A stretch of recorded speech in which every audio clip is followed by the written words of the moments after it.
Hey guys, today in this video I'll show you how you can check Facebook star balance. So keep watching till the very end and let's get started.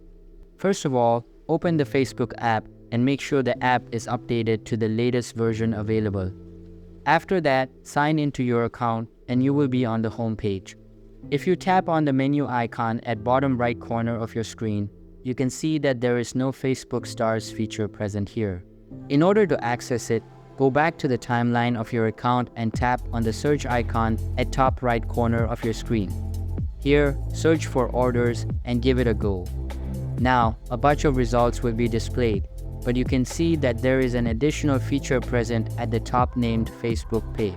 Tap on it and all of your orders and payment recent activity will be displayed here.